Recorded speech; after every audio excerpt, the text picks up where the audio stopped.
নমস্কার দর্শক, যারা ইউটিউব এবং ফেসবুক থেকে দেখছেন তাদের সকলকে জানাচ্ছি শুভেচ্ছা আর অভিনন্দন। দর্শক, আমাদের প্রিয় বাংলাদেশ মানে জানে এটাই যে ওদের দেশটা মানে বাংলাদেশটা আমাদের এই ভারত থেকে অনেক উন্নত। ঠিকই আছে, উন্নতই আছে, মানছি। আর বিশেষ করে ওরা সবসময় দেখাতে চায় যে পশ্চিমবঙ্গ হলো মানে অনেক পিছিয়ে পড়ছে। হায় হায়, পশ্চিমবাংলা যদি এই বাংলাদেশের সঙ্গে থাকতো তাহলে কত সুন্দর হতো দেশটা।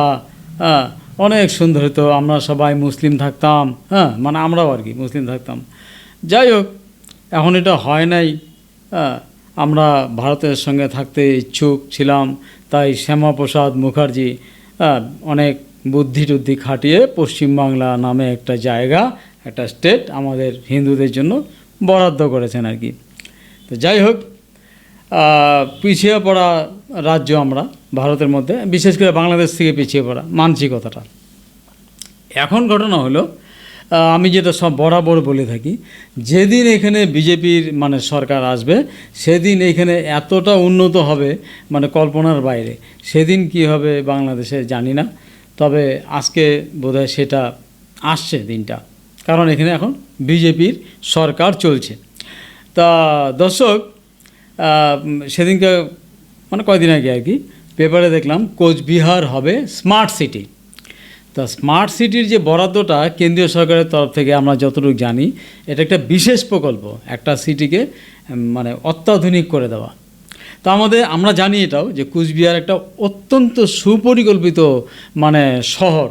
ঠিক আছে, এইখানে রাস্তাঘাটের যে সিস্টেম করা আছে, একটা রাজধানী শহরে যেরকম থাকা দরকার তাই কিন্তু আছে, কারণ এটা একটা রাজ্যের রাজধানী ছিল তো স্বাধীনতার আগে, কোচবিহার রাজার রাজধানী।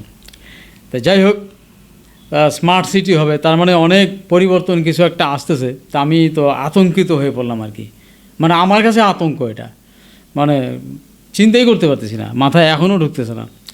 তো যদি বাইরে হয়ে যায় তাহলে পরে সিটিটা অন্যরকম হয়ে যাবে। তা আমি কিছু কিছু ভিডিও করে রাখতে চাচ্ছি, দেখি তো কী কী পরিবর্তন হয়।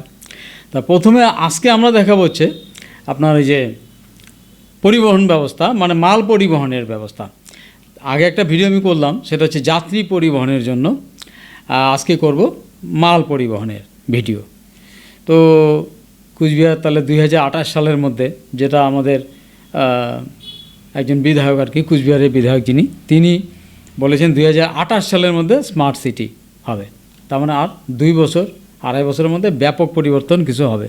তো যাই হোক, অবিশ্বাসে হলেও একটু তুলে রাখি ছবিটা। তো প্রথমে আমরা যাব কোচবিহার ট্রাক টার্মিনাসে। সেটা কোথায়? খাগড়াবাড়িতে, ন্যাশনাল হাই রোডের পাশে। তো চলুন দেখি সেই ট্রাক টার্মিনাসের কেমন পরিস্থিতি আজকে। তা এই যে ট্রাক টার্মিনাস আপনারা দেখতে পাচ্ছেন, এখানে মোটামুটি 400 থেকে 500 ট্রাক কিন্তু দাঁড়ানোর ক্যাপাসিটি আছে। দেখে রাখুন, আমরা জাস্ট গেটের সামনে দেখাচ্ছি আজকে। হ্যাঁ, তা এই ট্রাকগুলো মানে 10 থেকে 20 টনের মধ্যেই হয়। তো দেখুন, যারা ভারী ট্রাক নিতে চান তারা এখানে আসবেন।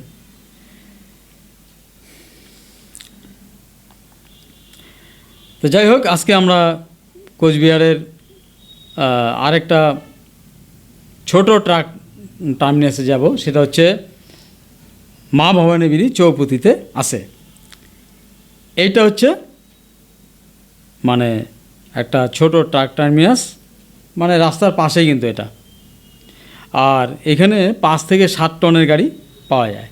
দেখুন গাড়িগুলো, খুব বেশি গাড়ি কিন্তু এখানে দাঁড়ায় না, ম্যাক্সিমাম 30 থেকে 40টা গাড়ি এখানে দাঁড়ানোর ব্যবস্থা আছে তো রোড সাইডে। এবার চলুন পাওয়ার হাউস চৌপতিতে। এখানে পাবেন 1.5 থেকে 2 টনের ছোট গাড়ি মাল পরিবহনের জন্য, এবং এটা ভবানীগঞ্জ বাজার এলাকার মধ্যেই পড়ে গেল। এই সুযোগে আমরা ভবানীগঞ্জ বাজারে একটু ঢুকবো, একটা ঝলক দেখে যাই।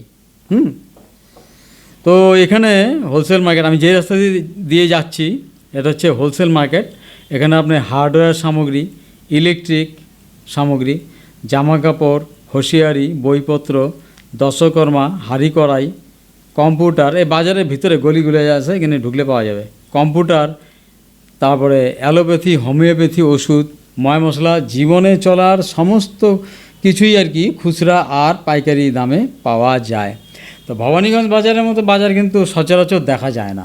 এদিকের মধ্যে একমাত্র শিলিগুড়িতে আছে বিধান মার্কেট, আর মালদাতে খুব ছোট মানের একটা আছে রথবাড়ি অঞ্চলে, আর কলকাতা আছে বড় বাজার। ঠিক আছে, তো তবে এই দোকানগুলো খুঁজে পাওয়া একটু মুশকিল। আমি যে হোলসেলের দোকানগুলো বলছি সেটা নিয়ে আরেকদিন একটা বিস্তারিত কিছু করা যেতে পারে।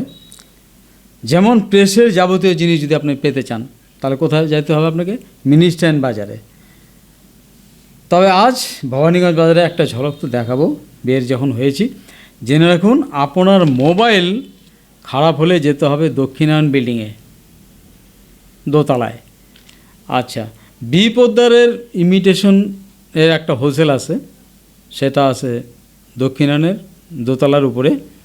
আর চকবাজার এলাকা আছে বম্বে ইলেকট্রনিক্স। এগুলো অনেক খুঁটিনাটি জিনিস ইলেকট্রনিক্সের, ওখানে কম দামে পাবেন। চাইনিজ, ইন্ডিয়ান সব ধরনেরই পাবেন। আর বাচ্চাদের জামা কাপড়ের হোলসেল আছে, রঙিন পাখির হোলসেল আছে হচ্ছে এই যে চকবাজার অঞ্চলে, মানে ভবানীগঞ্জ বাজারে একটা পার্ট আর কি এটা। আর তালতলায় পাওয়া যায়, তালতলা একটু দূরে, ভবানীগঞ্জ বাজার থেকে দূরে। হ্যাঁ, সেটা হচ্ছে অ্যাকোয়ারিয়াম, কুকুর ছানা ইত্যাদি ইত্যাদি, মানে ভ্যারাইটি জিনিস আর কি। জীবনে চলতে আজকালকার দিনে যে ফ্যাশন বেড়েছে, হ্যাঁ, মাছের অ্যাকোয়ারিয়াম যদি ঘরে চালানো যায় তাহলে অক্সিজেনের ভাণ্ডারটাও বেশি হয়, কারণ ওখানে অক্সিজেন দেওয়া হয় তো মাছকে। এবার চলুন কুচবিহারের গালামালের হোলসেল পট্টিটা আমরা একটু দেখব। সামনের বাদুর বাগান আছে, মানে এখান থেকে শুরু করে বাদুর বাগান অবধি মোটামুটি আধা কিলোমিটারের কাছাকাছি হবে। রাস্তার দুই পাশে সব গালামালের হোলসেল।